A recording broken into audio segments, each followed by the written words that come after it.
اب اللہ نے میاں بیوی کے ملاپ کو نیچرل رکھا ہے, اس کے علاوہ کسی اور طریقے سے استعمال ہوگی وہ نیچرل تھوڑی, اس سے تو مینٹلی آپ خراب ہو جاؤ گے آپ, تو اس کا نقصان ہی ہوتا ہے. جلدی شادی ہو گئی نا, اس سے کمزور نہیں ہوگے, اس سے اور پاورفل ہو جاؤ گے. جتنی زیادہ شادیاں ہوتی ہیں طاقت بڑھتی ہے, کم نہیں ہوتی ہے, ذہن میں رکھو. تو آپ مینٹلی بھی ڈسٹرب ہو رہے ہو. تو میں نے دیکھے بڑے بڑے پڑھے لکھے لوگ ایسے, میرے پاس کتنے کیس آئے ہیں, شادی ہوئی تو بیوی کے قابل ہی نہیں تھے, وہ کہتے ہیں ہم پڑھ لکھ کے بہت عظیم سائنسدان بن گئے وہ, لیکن اب نالائق باپ نہیں بن سکتے. وہ عظیم سائنسدان تو بن گئے, لیکن کیونکہ جو ہے نا, جو جس چیز کا ٹائم ہوتا ہے نا وہی ٹائم ہوتا ہے اس چیز کا. تو پڑھائی بھی نہیں چھوڑ سکتے, ظاہر ہے اگر سارے پڑھو گے نہیں تو ملک تو ہمارا پہلے ہی برباد ہو گیا ہے, تو اور برباد ہو جائے گا. بالکل ہی جاہل لوگ وجود میں آئیں گے, آئے ہوئے ہیں, دیکھو اوپر حال کیا چل رہا ہے. تو اب دونوں کام کرو, صبح یونیورسٹی میں پڑھو, شام کو کیا کرو, ٹماٹر بیچو. یہ بیچتے ہوئے آپ کو موت آ رہی ہے تو تمیز سے بیچ لو, پینٹ شرٹ ٹائی لگا کے ریڈی لگاؤ. ہاں آپ ایک تمیز سے نا, دیکھو پہلے یہ انڈے والا برگر جو بیچتے تھے کہ اب بعض لوگوں نے برگر کا نام چینج کر دیا, انڈے والا برگر نہیں, زنگر اور پتہ نہیں کیا کیا نام ہے, منچورین پچورین, پتہ نہیں کیا کیا لفظ ہیں. اب تو میں تو برگر کھاتا ہی نہیں, عادت ہی نہیں ہے, نہ پیزا کھاتا ہوں. تو عجیب عجیب نام ہے, جب جاؤ نا ہوٹل میں, چکن منچورین کیا ہوتا ہے, وہ چکن منچورین ٹپٹانا ٹماٹر کا, تو سالن روٹی لے کر آ, سیدھا سیدھا دال لے کر آ, ماش کی دال ہے, مونگ کی دال ہے, لے آ بس. کتنا مزہ آتا ہے, ماش کی دال ہو, مونگ کی دال ہو, بھنڈی ہو, صحیح تڑکا لگا ہوا ہو, کھاؤ. یہ کیا چکن منچورین اور فلانا ٹنٹورین کھا رہے ہوتے ہیں لوگ. وہ ہمارے میرا ایک کلاس فیلو تھا پشاور کا نا, ابھی بھی ہے, تو استاذ بن گئے. وہ بیچارہ گاؤں کا تھا نا, تو ایک استاذ نے کہا یار 2 سینڈوچ لیا. استاد علم سے کہا, وہ کہہ رہے یہ سنڈوچ کیا ہوتا ہے, مجھ سے پوچھ رہے سنڈوچ کیا ہوتا ہے. تو گاؤں کا لڑکا تھا وہ, میں نے کہا سنڈوچ نہیں سینڈوچ. اس نے کہا پتہ نہیں کیا چیز ہوتی ہوگی, دیکھا تو ڈبل روٹی ہے, بیچ میں انڈا ہے نا. کہہ رہے یہ کیا ہے, میں نے کہا بس نام ہے, ذائقہ اس میں نہیں ہے, پراٹھے میں یہ رکھ کے کھاؤ زیادہ مزہ آئے گا, سنڈوچ کے بجائے نا اس میں زیادہ مزہ آئے گا. تو ایسے ایسے نام ہیں. کیا بات کر رہا تھا میں, کدھر کو نکل گیا ہے, نہیں ہاں میں یہ کہہ رہا تھا جو کنوارے ہیں ان کی بات کر رہا ہوں. تو اب دیکھو یہ پہلے انڈے والا برگر بیچ رہا ہوتا تھا, ایک دھوتی بنیان میں لگا رہا ہوتا تھا, تو برگر کے انگلش نام رکھ دیے, اتنے ڈفرینٹ قسم کے نام رکھ دیے, اور وہ خوبصورت سے انگریز بنا دیے اس میں, بڑا زبردست. وہی اب عزت کی آپ کا بھائی برگر کی شاپ ہے باقاعدہ آپ کی. تو آپ بھی ایسا کرو, ٹماٹر بیچو. تو ایسا نہیں دھوتی بنیان میں ریڈی پہ, آپ نے کیا کرنا ہے, ایک خوبصورت سی ریڈی لینی ہے آپ نے. کیسی خوبصورت ریڈی ہوتی ہے, اس کو بناؤ نا بڑی تمیز سے, ٹماٹر اس میں پیکنگ میں رکھے ہوئے ہوں, ہر ٹماٹر پہ نام پتہ لکھا ہو, کس کہاں سے نکالا ہے آپ. اور پینٹ شرٹ میں 3 پیس سوٹ میں آپ بیٹھے ہوئے ہو, اور ٹماٹر بھی نہیں ہو, ٹومیٹو, اور اس کو آپ انگلش میں بیچو پر کے جی. سر I am going to purchase, I am going to sell this tomato per kg 60 rupees per kg. And ایک پیکج بھی ہمارے یہاں نا, پیکج یہ ہے کہ 50 kg اگر آپ لیتے ہیں سر تو ہمارے یہاں ڈسکاؤنٹ ہے, 2 ٹماٹر فری. ایسا اسٹائل تھوڑا چینج کر لو تو وہی ٹماٹر بیچنا کیا بن جائے گا. لوگ کہیں گے ہمارا بیٹا ٹماٹر بیچتا ہے, کوئی معمولی آدمی نہیں ہے. حقیقت بتا رہا ہوں. تو مطلب میرا یہ, آپ اس کو مزاح سمجھو, حقیقت سمجھو, لیکن آپ آر محسوس نہ کرو. یہ جو ایک ایک دن میں کروڑ پتی بننے کے خواب دیکھ رہے ہیں نا لوگ یوٹیوب اور فیس بک پہ سرچ کر کر کے, تو یہ لوگ تو کروڑ پتی بن جاتے ہیں ایک دن میں, آپ کو کروڑ پتی بننے کا طریقہ بتا کے. کیونکہ ان کو اس منجن پہ اتنے ویورز مل جاتے ہیں, اتنے ایڈ چل جاتے ہیں ان کے اکاؤنٹ میں, تو کروڑوں روپے آ جاتے ہیں. تو یا تو وہی طریقہ اختیار کرو, آپ ایک یوٹیوب پہ چینل بناؤ اور لوگوں بتاؤ کروڑ پتی بننے کا طریقہ, تو دیکھو دے دنا دن آپ کے ویورز آئیں گے, پیسے آنا شروع ہوں گے. باقی بھائی کچھ کام کرو, کام سمجھتے ہو. تو اللہ نے نکاح کرنے والے کی مدد کا وعدہ کیا ہے. ٹماٹر بیچو گے اللہ اس میں بھی کیا دے گا, برکت دے گا. نبی صلی اللہ علیہ وسلم نے فرمایا, ثلاث حق علی اللہ عونہم, 3 آدمیوں کی مدد اللہ نے اپنے ذمے لازم کر لی ہے. ایک وہ غلام جو اپنے آپ کو غلامی سے آزاد کروانا چاہتا ہے کہ مالک کو پیسے دوں اور میں آزاد ہو جاؤں, اللہ اس کے لیے پیسے کا انتظام کر دے گا, کیونکہ اللہ تو پہلے ہی چاہ رہے تھے کہ تو آزاد ہو. دوسرا, آپ صلی اللہ علیہ وسلم فرمایا وہ مجاہد جو اللہ کے راستے میں جہاد کرنے کے لیے نکلا ہوا, اللہ تو چاہ رہے ہیں کہ پہلے ہی زمین پر اللہ کا نظام آئے اور ظلم ختم ہو, تو ظلم کی آواز کے خلاف آواز اٹھا رہا ہے, تو جو کام اللہ چاہتے ہیں وہی تو بھی کر رہا ہے. اور تیسرا فرمایا وہ شخص جو برائی سے بچنے کے لیے نکاح کرنا چاہتا ہو, اللہ تو چاہتے ہیں زنا سوسائٹی سے ختم ہو, تو بھی نہ کرے زنا, تو وہی کر رہا ہے جو اللہ چاہتا ہے, اس لیے تو پیسے کما رہا ہے, تو اس کی مدد اللہ نے اپنے ذمے لازم کی. اس لیے علماء نے لکھا ہے جو نکاح کرنا چاہتا ہو اس کی بھی مدد کرو, کیونکہ تم اس کی مدد کرو گے تم گویا اللہ کی مدد کر رہے ہو, کیونکہ اللہ جو چاہ رہا ہے تم اللہ کو اللہ کے کام میں ہاتھ بٹا رہے ہو. اللہ کے کام میں کوئی نہیں ہاتھ بٹا سکتے, مجازن ہمیں سمجھایا گیا, وہ کام کر رہے ہو جس سے اللہ کیا ہو رہا ہے, خوش ہو رہا ہے. سمجھتے ہو کہ نہیں سمجھتے؟ تو اس لیے صبح پڑھائی کرو, شام کو کیا کرو. اب تو اتنے کمانے کے ذریعے, فری لانسنگ کے ذریعے کتنے کام ہو رہے ہیں, کتنی بزنس میں آسانیاں پیدا ہو گئی ہیں, اتنا کچھ ہے کہ جہاں آبادی ہو وہاں کوئی بھوک سے نہیں مرتا. تو جب آپ یہ کام کرو گے تو پھر کیا ہوگا, ایسا نہیں کہ ڈیفنس کے رشتے آنا شروع ہو جائیں گے, نہ نہ نہ.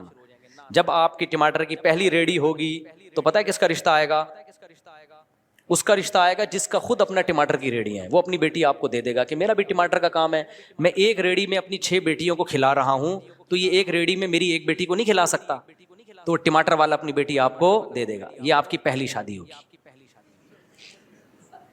اس کے بعد پھر آپ کا کام ہمیشہ ٹماٹر والے, یہ تھوڑی کہ 20 سال پہلے جو ایک ریڈی لگاتا تھا آج بھی ایک لگا رہا ہے, جو 20 سال پہلے ایک ریڈی لگاتا تھا اب اس کی سبزی منڈی میں, وہ آڑتی ہوتے ہیں نا, آڑتی میں نے خود دیکھے ہیں, ہوائی بات نہیں کر رہا.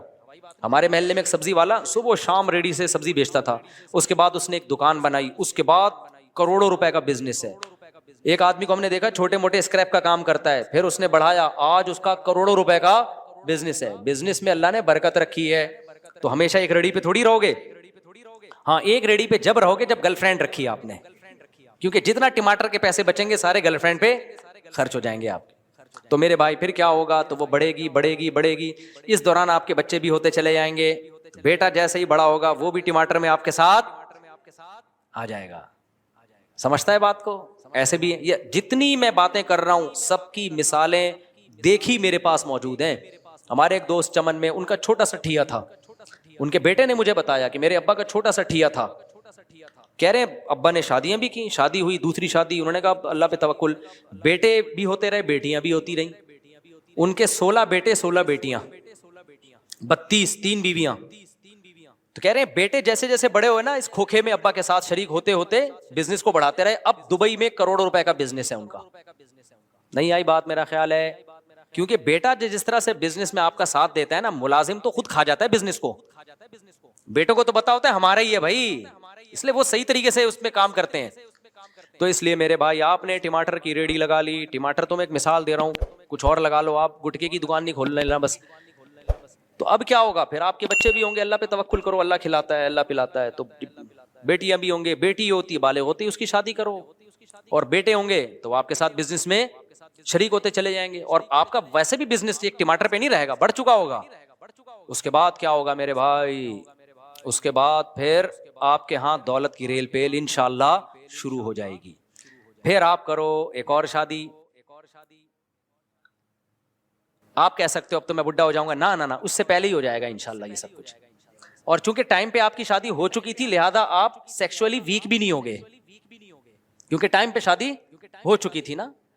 تو ایسا نہیں ہوگا کہ آپ بالکل ہی, تو وہ چونکہ کمزور وہ ہوتا ہے جس کی یہ قوت استعمال ہی نہیں ہو رہی ہوتی, یا کہیں اور غلط استعمال ہو رہی ہوتی, وہ مینٹلی کمزور ہوتا ہے. پھر جسمانی طور پر تو یہ ہینڈ پریکٹس وغیرہ سے کوئی کمزوری نہیں آتی, لیکن دماغ کے ساتھ کھیل رہے ہوتے ہو آپ. اس میں کیا خرابیاں ہیں وہ ابھی میرا ٹاپک نہیں ہے, کہ یہ جو ہاتھ سے لوگ اپنے آپ کو فارغ کرتے ہیں اس میں کیا کیا خرابیاں ہیں. ڈاکٹر تو ایک فزیکلی رپورٹ پیش کر دے گا, کوئی خون کی کمی نہیں, بھائی اتنا نہیں ہے, اتنا سادہ نہیں. لوط علیہ السلام کی قوم لڑکوں سے بدفعلی کی عادت تھی لیکن نامرد ہو چکی تھی, پتہ ہے آپ کو. ان کا بھی فزیکل ٹیسٹ کرواتے تو کوئی خرابی نہیں تھی, سارے ہارمونز برابر تھے. لیکن جب ان سے کہا گیا نکاح کرو تو انہوں نے کہا ہمیں عورت میں رغبت ہی نہیں ہے. تو یہی تو مردانہ کمزوری ہے کہ جہاں رغبت ہونی چاہیے وہ رغبت رہی نہیں ہے. تو جو ہاتھ سے اپنی خواہش پوری کرتے ہیں وہ مینٹلی ڈسٹرب ہو چکے ہوتے ہیں, کیونکہ ایک چیز پہ ان کا دماغ سیٹ ہو چکا ہوتا ہے. تو ان کو وہ بھرپور فائدہ نہیں ہوتا جو اس بیماری سے بچے ہوئے ہیں. تو خیر اب کیا ہے میرے بھائی, آپ تو اللہ تعالیٰ مدد کرے گا, پھر جب اللہ دولت دے گا تو ایک اچھے بہت اونچے خاندان میں کر لینا, کیا خیال ہے, پھر اور دے گا تو ایک اور کر لینا, پھر اور دے گا تو اس کے بعد آپ بھی تو ایک حد تک ہی ہو نا, اس کے بعد آپ میں بھی تو ایک اتنی بھی نہیں ہے کہ آپ ساری دنیا میں آپ اکیلے ہی آدمی پیدا ہوئے ہو, کیا خیال ہے بھائی. ہر طاقت اللہ نے انسان میں محدود رکھی ہے, تو یہ کام کریں آپ. لیکن اگر پڑھائی کے چکر میں شادی کو ڈیلے کیا تو پھر اس کی کوئی انتہا نہیں ہے. پڑھائی کی تو دیکھو, میں نے تو زیادہ پڑھا ہی شادی کے بعد ہے, کیونکہ درس نظامی تو ہم نے پڑھ لیا تھا شادی سے پہلے, لیکن جو موقع ملتا ہے نا ٹیچنگ کا, اصل میں تو ایجوکیشن اس وقت ہوتی ہے جب وہی کتابیں ہم طلبہ کو پڑھاتے ہیں. جب ہم خود پڑھتے تھے تو بعض دفعہ یہ ہوتا تھا ابے گزارو امتحان میں اس کے آنے کے چانس نہیں ہے, بعض طالب علم تو ڈنڈی مار دیتا ہے.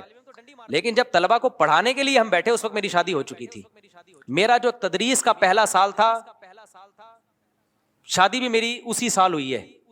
جب میں ٹیچر بنا ہوں نا تو پہلا دن جو میرا ٹیچنگ کا تھا میں میرٹ تھا وہ, تو اس وقت اصل میں میرا امتحان شروع ہونا. طلبہ کو پڑھانا ہے تو پھر تو اسٹڈی لازمی کرنی پڑتی ہے انسان کو, اور ہر سبق کی اسٹڈی صحیح طرح سے کرنی پڑتی ہے. تو اصل تو محنت اس وقت شروع ہوئی جب ہماری شادی ہو چکی تھی, لیکن ہم نے پڑھایا الحمدللہ, پڑھا رہے ہیں اس وقت سے, ریسرچ کا کام کیا, تحقیقی کام کیا, بیانات کیے, دنیا میں ٹریولنگ بھی ہو رہی ہے, حج بھی ہو گیا, عمرے بھی ہو رہے, سارے کام, مرغیاں بھی پل رہی ہیں, بکریاں بھی پل رہی ہیں. پیسے میرے پاس نہیں ہوتے تھے, پیسے بھی آنا شروع ہو گئے. اچھا آپ لوگ تو کہہ رہے ہوں گے یوٹیوب تو آیا ہے نا, اس سے پہلے میں کیا کر رہا تھا. اللہ تعالیٰ کی ایسی مدد ہوتی ہے کہ آپ, قرآن کہتا ہے نا وَمَن يَتَّقِ اللَّهَ يَجْعَل لَّهُ مَخْرَجًا, اللہ سے ڈرو گے اللہ تمہارے لیے رزق کے دروازے کھول دے گا, وَيَرْزُقْهُ مِنْ حَيْثُ لَا يَحْتَسِبُ, وہاں سے روزی دے گا جہاں سے تمہارا گمان نہیں ہوگا. میں نے 20 کاروبار کیے ہوں گے, جس کاروبار میں مجھے لگتا تھا کہ کچھ نہیں ملے گا وہاں سے ملا, جس میں لگتا تھا یہیں سے سب کچھ ملے گا وہاں ڈوب گیا. لیکن گھر چلتے رہے الحمدللہ, ٹھیک ہے نا, گھر کیا ہوتے رہے ہیں, چلتے ہی رہے, بچے بھی آتے رہے مارکیٹ میں, گھر بھی چلتے رہے. اور میرے بھائی تو آپ اللہ پہ اعتماد کرو, اللہ پہ کیا کرو, توکل کرو. کہیں اونچ نیچ آ جائے تو صبر کرو, وہ تو کنواروں میں بھی آتی ہے کہ نہیں آتی. کتنے کنوارے یونیورسٹی میں پڑھ رہے ہیں, جیب میں گٹکے کے پیسے نہیں ہیں, تو وہ بھی تو ٹینشن ہے. تو کبھی تو شادی کے بعد بھی آ سکتی ہے, وہ تو اللہ کے ہاتھ میں. اللہ چاہے گا تو شادی کے بعد ٹینشن دے دے گا, نہیں چاہے گا تو نہ بعد میں دے گا نہ پہلے دے گا. بس ایک آیت قرآن کی یاد رکھو, اللہ سورہ نور میں کہتے ہیں ان یکونوا فقراء یغنیہم اللہ من فضلہ, نکاح کرو فقیر ہوگے اللہ غنی کر دے گا, بس چھوڑ دو اللہ کے ہاں. سمجھ میں آ رہی ہے بات, اللہ پہ ڈال دو, ورنہ اس طرح مرے رہو سڑے رہو. پھر اپنے بچوں کو بھی روکتے ہیں شادی سے, یہ بھی پڑھے گا, تو دادا بننے سے پہلے فوت ہو جاتے ہیں, نانا بننے سے پہلے فوت ہو جاتے ہیں. خوشیاں ہی نہیں دیکھ, خالی پڑھائی تھوڑی ہے میرے بھائی سب کچھ. انگریز میں بڑے بڑے سائنسدان ہیں, جاپان سے زیادہ تھوڑی پڑھ سکتے ہو. حال دیکھو بیچاروں کا کیا ہو گیا, جو پڑھے لکھے ہیں ان کی بھی زندگیاں تباہ ہو گئی ہیں. اکیلے تنہائی, رینٹے بندہ آتا ہے ان کی بوڑھے سے بات کر کے تنہائی دور کرتا ہے. تو سب کچھ پڑھائی نہیں ہے میرے بھائی, نیچرل لائف کی طرف آؤ. دوسرا سوال مفتی صاحب, جتنی بدماش تنظیمیں ہیں وہ تو اپنے حق یا جیت کے لیے جان تک کی پرواہ نہیں کرتے, بس ایک دیندار لوگ ہی رہیں گے جنہیں دین و دنیا والا جتنا ذلیل کر دیا, حق چھیننا بڑوں کو گالیاں دیتی ہیں اپنی جان. اقرار حسن نے جو کام کیا وہ اسٹائل علماء کیوں نہیں کرتے. ابے بھائی یہ ایک بہت بڑی ٹینشن ہے, ہمیشہ نیگیٹو سوچتے ہیں لوگ. لوگ کہہ رہے ہیں اقرار الحسن نے جو کام کیا وہ علماء نے کیوں نہیں کیا. اگر یہ تو پھر سوال ہے, بعض کام علماء کر رہے ہیں وہ اقرار الحسن نے کیوں نہیں کیا. ہمارے ایک استاذ بڑی پیاری بات کہتے ہیں, ہم لوگ نیگیٹو بہت سوچتے ہیں. جو اچھا کر رہا ہے اس کو اپریشیٹ کرو, اس کو بنیاد بنا کے دوسروں کو برا بولو مت کہو. ایک آدمی نے کہا نا مفتی صاحب آپ 4 شادیوں میں بیان کرتے ہو, حضرت مفتی تقی صاحب تو آپ کے بڑے ہیں وہ کیوں نہیں کرتے. میں نے کہا انہوں نے بہت سارے ایسے کام کیے جو ہم نہیں کر رہے بھائی. وہ بہت سارے ایسے, اتنا بڑا ادارہ وہ دارالعلوم کرنگی, اتنی خوبصورت ادارہ ہے وہ, جاؤ خدا کی قسم بانچیں کھل جاتی ہیں انسان کی. میں تو نہیں چلا سکتا ایسا ادارہ, میں تو اس کے 10واں حصہ بھی نہیں چلا سکتا. تو یہ جو منفی سوچ ہے نا, ہر وقت دوسروں کے کیڑے نکالنا بیٹھ کے, یہ بہت غلط عادت ہے. اور یہ ہمارے اسکالرز نے ہمیں اس کام پہ ڈالا ہے, کیڑے نکالتے رہو, وہ یہ نہیں کر رہا, وہ یہ نہیں کر رہا, وہ یہ نہیں کر رہا. سیاست دانوں نے بھی ہمیں اس پہ ڈال دیا ہے, مولوی یہ نہیں کر رہے, مولوی یہ نہیں کر رہے. بھائی جان آپ کے پاس کوئی پیکج ہے آپ دے دو لوگوں کو, مولوی بھی کرنا شروع کر دیں گے. وہ پیکج تو دو نا. ایک اسکالر ہے وہ مولوی یہ نہیں کر رہے, مولوی یہ نہیں کر رہے, انقلاب نہیں لا رہے. آپ کیا لا رہے ہو, آپ بھی تو باتیں ہی کر رہے ہو بیٹھ کے. کتنے لوگ ہیں فلسطین کے لیے, مولوی یہ نہیں کر رہے, مولوی یہ نہیں کر رہے. بھائی مولوی اگر کچھ کر رہا ہوگا تمہیں بتا کے تھوڑی کرے گا, وہ آپ سے جو ہو رہا ہے وہ آپ کر لو, اپریشیٹ بھی کرو, میں نے یہ کیا, لوگوں تم بھی یہ کر لو. تو اتنا ٹائم اپنی خوبیوں کو بیان کرنے میں نہیں لگتا جتنا دوسروں کی برائیوں میں لگ رہا ہے. جو اچھا کام کر رہا ہے اپریشیٹ کرو, ماشاءاللہ, ویل ڈن. یہ نہیں کہو یہ کر رہا ہے یہ نہیں کر رہا. یہاں جہاں آپ نے یہ کہا نا یہ نہیں کر رہا, تمہاری کھوپڑی میں نا گوبر بھرا ہوا ہے. اصل میں تم لوگوں کو سب کے خلاف کرنا چاہ رہے ہو. تو اقرار الحسن نے خاندانی کام کیا, بہت اچھی بات, اپریشیٹ کرو. یہ نہیں کہو مولوی یہ کیوں نہیں کر رہے, یہ پھر بہت لمبا پھر بڑا مسئلہ ہو جائے گا. تو جو کام اچھا کر لیا اس میں کیا کیا, میں نے بھی تعریف ریکارڈ کروا دی. اقرار الحسن زندہ باد. شف والی پھونکوں والی سرکار کی پھونک کیا کر دی اس نے, نکال دی. بہت اچھا کام کیا. تو یہ بالکل ایسا ہی ہے جیسے ایک آدمی رات کو اٹھا تہجد پڑھ رہا ہے, اللہ سے دعا مانگ رہا ہے, اے اللہ یہ سارے مزدور سو رہے ہیں, میں اکیلا تیرے سامنے اٹھ کے دعا مانگ رہا ہوں, میرے اس عمل کی لاج رکھ. اے اللہ میں نے بھی دن بھر مزدوری کی, میں بھی اتنا ہی تھکا تھا جتنا یہ تھکے ہیں, لیکن میں نے نیند قربان کی, انہوں نے قربان نہیں کی. دیکھ رہا ہے میرے اس عمل کی لاج رکھ. ایک مزدور نے منڈی نکالی کمبل سے, بولا کم بخت تو اپنی خوبیاں بیان کر, ہمیں ہماری غیبتیں کیوں کر رہا ہے اللہ کے سامنے. بالکل یہی اسٹائل ہے.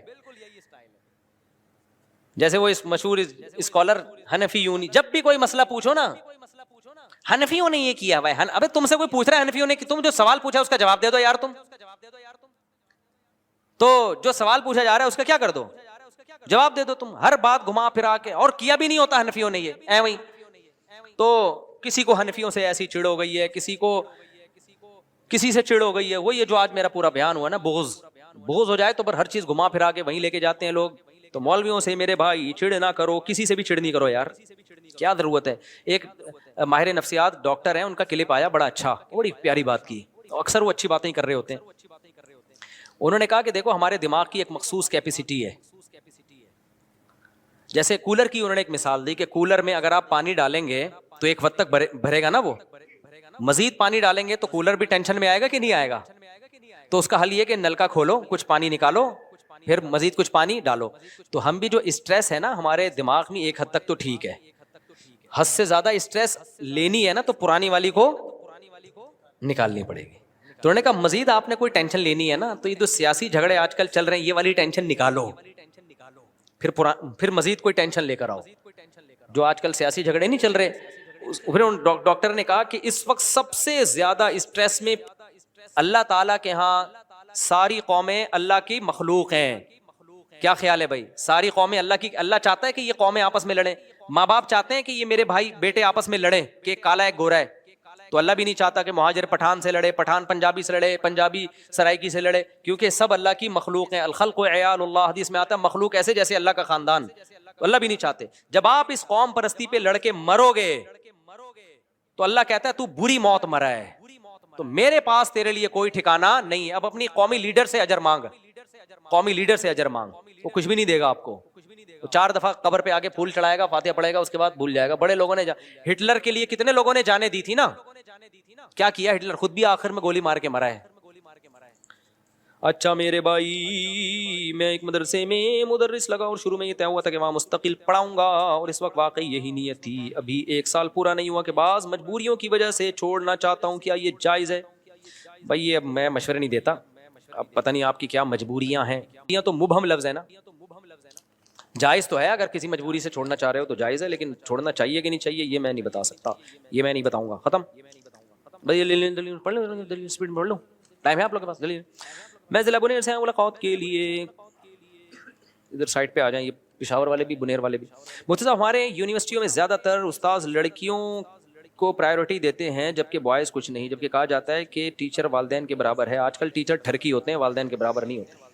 لڑکیاں دیکھ کے بہت پگھلتے ہیں. سب ٹیچروں کی بات نہیں کر رہا بھائی, بہت اچھے بھی ہوتے ہیں اس میں, لیکن ٹیچروں کے لڑکیوں کے ساتھ, سوری یار آپ تو بہت اچھے ہو نا, میں سب کی بات کر ہی نہیں رہا نا, میں نے پہلے کہہ دیا بہت سے ٹیچر بہت اچھے ہیں الحمدللہ, پہلے ان کے کہنے سے پہلے میں نے کہہ دیا تھا. لیکن ٹیچروں کی بڑی کمپلینز آ رہی ہیں لڑکیوں کے ساتھ.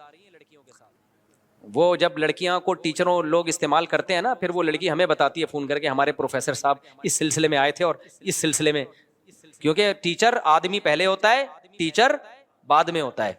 سب سے بڑی ٹیچر تو امہات المومنین ہے. قرآن نے ان کے بارے میں کہا ہے کہ جب کوئی صحابی تم سے شرعی مسئلہ, آپ سے شرعی مسئلہ پوچھنے کے لیے آئے تو فاسألوہن من وراء حجاب, پردے کے پیچھے سے پوچھو. اور امہات المومنین کو کہا گیا کہ آپ نے جواب جو دینا ہے تو آواز میں نرمی نہیں پیدا کرنی ہے, ٹو دا پوائنٹ جواب ہو بس. وہاں جب یہ حفاظت کی جا رہی ہے تو یونیورسٹیوں میں خام خواہ ایک فرض کر لیے ٹیچر چونکہ ہمارے باپ کی طرح ہیں تو یہ لڑکیوں کو جوان ایک نمبر کے ٹھرکی پروفیسر یونیورسٹیوں میں پڑے ہوئے ہیں. سارے نہیں ہیں میں مانتا ہوں, لیکن بہت سے ٹھرکی, اور کتنی لڑکیوں کی زندگیاں برباد کی ہیں. ایسے کیسز ہیں میرے پاس, 2 سال ٹیچر چھپ کے نکاح کیا اپنی شاگرد سے, 2 سال تک اس کو طبیعت سے استعمال کرتا رہا ہے, ماں باپ کو پتہ ہی نہیں ہے.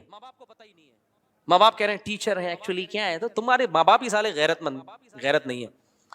تو پھر جب شادی ہونے کا ٹائم آیا تو طلاق دے دی, کہ چلو وہ بھی نیک ٹیچر کی بات کر رہا ہوں, طلاق دے دی. اب وہ لڑکا سمجھ رہا ہے کنواری بیوی ہے, وہ کنواری مماری نہیں ہوتی بعض دفعہ. اب ایسا نہ ہو کسی یونیورسٹی کی لڑکیوں پہ کوئی شادی ہو تو شک کرنا شروع کر دیں, شک جائز نہیں کسی کے بارے میں.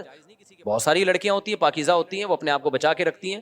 بہت سارے ٹیچر بھی پاکیزہ ہوتے ہیں, لیکن بہت سارے تھرکی بھی ہوتے ہیں. اچھی اچھی لڑکیوں کی زندگیاں خراب کی ہیں. مرد جب لڑکی کو دیکھتا ہے نا تو بہت کم چانسز ہیں کہ اس کے دل میں فحش خیالات نہ آئیں, بہت کم چانسز ہیں. تو اب تو بہاولپور یونیورسٹی کا جو حال سامنے آیا, اسلامک یونیورسٹی ہے, تو غیر اسلامک ہوتی تو پتہ نہیں کیا ہوتا. اس لیے میرے بھائی اپنے بچیوں کو یونیورسٹی نہیں بھیجو, پڑھاؤ, گھر میں پڑھاؤ. میں تو کھلے عام یہ بات کہتا ہوں, یونیورسٹی سے ایجوکیشن کم آئے گی, اخلاق ایسے برباد ہوں گے نا اس کے. ہاں وہ پڑھائیں جو 100% نگرانی کر رہے ہیں. میں ایسے لوگوں کو بھی جانتا ہوں بچی کو خود یونیورسٹی چھوڑ کر آتے ہیں, جیسے ہی کلاس ختم ہوئی لے کر آ گئے. اتنے حوصلہ ہے تو پڑھاؤ, ہم پڑھائی کے خلاف نہیں ہیں, لیکن اتنا ٹائم آج کوئی دے ہی نہیں رہا اپنی اولادوں کو. تو آپ اگر اس طرح سے بھیجو گے نا, جو کمپلینز ہیں اچھے اچھے شریف گھرانوں کی, دیکھو صرف اتنا نہیں ہوتا کہ بوائے فرینڈ بنے گا اور دوستیاں ہوں گی, نہ, سب سے پہلے اس کے اخلاق خراب ہوں گے.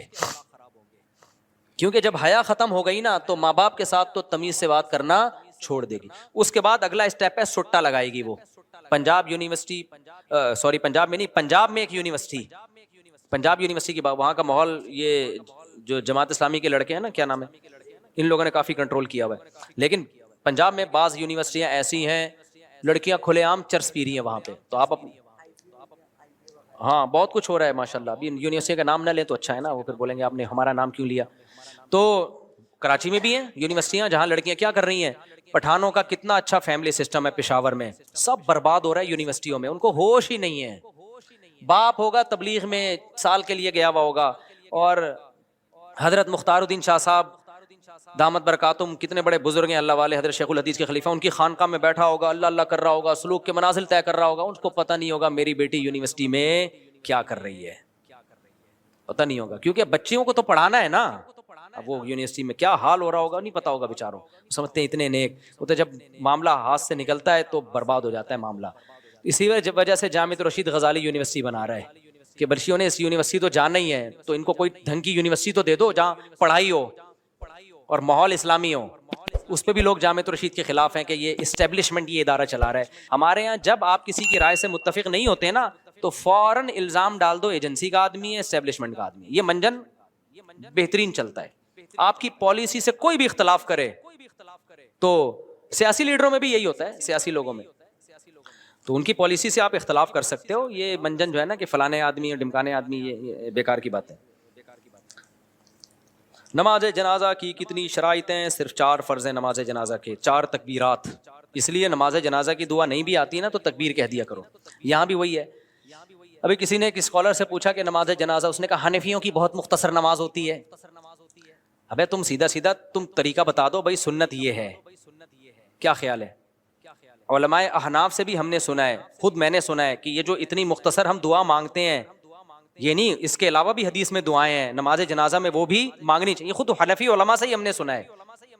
تو ایک چیز رائج ہو گئی مختصر, تو آپ اس کو یوں کہہ دو بھائی یہ والی مانگ لینی چاہیے, تو وہ تو پہلے سے علماء کہہ رہے ہیں. اب چیز رائج نہیں ہے عوام میں تو اس کو رائج کرنے کی کوشش کرو, لیکن وہی بات ہے ہر چیز میں منفیت. تو فرض صرف 4 تکبیریں ہیں, باقی پھر ثنا ہے, درود شریف ہے. کوئی سورہ فاتحہ دعا کی نیت سے پڑھنا چاہے تو بھی ٹھیک ہے. اور یہ جو عبداللہ بن عباس کا قول ہے نا کہ سورہ فاتحہ پڑھی اور فرمایا کہ تاکہ تمہیں پتہ چل جائے کہ یہ سنت ہے, تو بعض لوگ کہتے ہیں دیکھو عبداللہ بن عباس تو سورہ فاتحہ کو سنت کہہ رہے ہیں, اور حنفی لوگ کہہ رہے ہیں کہ سنت نہیں ہے. یہ جو سنت کا لفظ جب صحابی استعمال کرتے ہیں نا تو اس سے ہمیشہ وہ سنت مراد نہیں ہوتی کہ جو نبی کی سنت ہو. اس کا مطلب ہوتا ہے یہ بھی جائز ہے, یہ بھی طریقہ ہے. اور یہ محدثین سے یہ ثابت ہے کہ سنت کا لفظ صحابی ہمیشہ نبی کے لیے استعمال نہیں کرتے, بلکہ جواز کے لیے بھی استعمال کرتے ہیں. اور عبداللہ بن عباس نے یہ کہا بھی اسی وجہ سے تاکہ لوگوں میں رواج نہیں تھا سورہ فاتحہ کا. تو رواج کیوں نہیں تھا؟ نبی سے نہیں سنی انہوں نے, تبھی تو رواج نہیں تھا. تو انہوں نے کہا یہ بھی جائز ہے, اس سے اتنا بائیکاٹ کر لینا کہ اس کو حرام سمجھو, یہ غلط ہے. تو یہ تو حناف کے مسلک کی تائید ہو رہی ہے اس سے. باقی جب ہمارا پڈا شروع ہوگا نا پھر ہم انشاءاللہ اس پہ تمیز سے ایک ایک چیز ریکارڈ کروائیں گے. ابھی تو میں چاہ رہا ہوں نہ ہو پڈا. نماز جنازہ کی کتنی شرائط ہیں؟ نماز جنازہ کی فرائض کیا ہیں یہ بتا دیا میں نے. 4 تکبیریں, باقی وہ دعا بھی ہے, اور اس کے علاوہ بھی بہت ساری دعائیں, وہ بھی پڑھ لو. بس ایک ہی دعا رٹا لگا کے یاد کی بھی, اللہم اغفر لحینا ومیتنا وشاہدنا وغائبنا وصغیرنا وکبیرنا وذکرنا وانثانا, اور بھی بہت ساری دعائیں. کچھ نہیں تو اللہم اغفرہ ورحمہ ولا تعذبہ, میت کی مغفرت کے لیے دعائیں کرنی چاہیے. میرے ایک دوست یونیورسٹی کے آخری سال میں ایک لڑکی کو وہ پسند کرتا ہے اور اس کے ساتھ اٹھنا بیٹھنا اس کا حتمی ارادہ ہے کہ اس کے ساتھ اس کے 1 سال بعد پڑھائی ختم کرنے کی شادی کی, اس کو اٹھ بیٹھ رہا ہے. تو بس شادی کے تکلف کی ضرورت کیا ہے؟ اس کے ساتھ بار بار اٹھ رہا بھی ہے, بیٹھ رہا بھی ہے, جا رہا بھی ہے. بھائی جب یہاں تک پہنچ گئے ہو 2 گواہ بلاؤ, نکاح کرو. کیا خیال ہے؟ زندگی گزارو ہنسی خوشی. ایسی صورت میں یہ کہتا ہوں لڑکی کی ماں باپ کی بھی اجازت ضروری نہیں, کیونکہ ماں باپ نے اتنا لڑکی کو اختیارات کیوں دیے کہ بوائے فرینڈ کے ساتھ گھومے؟ جب اتنا کر دیا ہے تو بوائے فرینڈ بنانے سے پہلے اس نے آپ سے نہیں پوچھا, اب نکاح سے پہلے بھی نہیں پوچھے گی. میں مانتا ہوں کہ باپ سے پوچھنا چاہیے, لیکن باپ پھر باپ بن کے بھی دکھائے, وہ نگرانی کرے, وہ کہے کہ بیٹا کسی سے دوستی نہیں لگانی, جو اچھا لگے مجھے بتا دینا, میں نکاح پڑھا دوں گا. دوستی لگانے کی اجازت دے دی, اب نکاح پڑھانے میں کہہ رہے ہیں کہ میری غیرت کے خلاف ہے کہ تم میری مرضی کے بغیر شادی کرو. تو تمہاری غیرت کے یہ خلاف ہے کہ لڑکا اس کے ساتھ اٹھ بیٹھ رہا ہے صبح شام. تو یہ سمجھ میں آنے والی باتیں نہیں ہیں. تو ایسی صورت میں بھائی دونوں نکاح کرو ایسی کی تیسی, اور کورٹ میرج کرو. پھر میرے پاس آتے ہیں لڑکی کو بھگا کے لے آتے ہیں, آپ شادی کرا دو. پاگل ہوں میں؟ جاؤ عدالت میں جاؤ, کل پکڑا جائے گا میرے پر ڈالے ان نے بولا تھا. ایسا ہوتا ہے, بولے ان نے بولا تھا. میں اپنی شادی میں بھاگا ہوا تھا, تمہاری شادیوں میں کیا کروں گا میں نے شادی میں تو بھاگ گیا تھا, میرے تو بڑا خطرہ تھا, بندوق نکلی ہوئی تھی میرے اوپر. ترکی سے جماعت آئی ہے, مولانا سے ملنا چاہتی ہے, وہ مل لیا میرے خیال میں. مولانا جوان بندے کو شادی کے بعد جماعت میں 7 ماہ کے لیے جانا جائز ہے؟ بیوی کو لے کے جائے یار.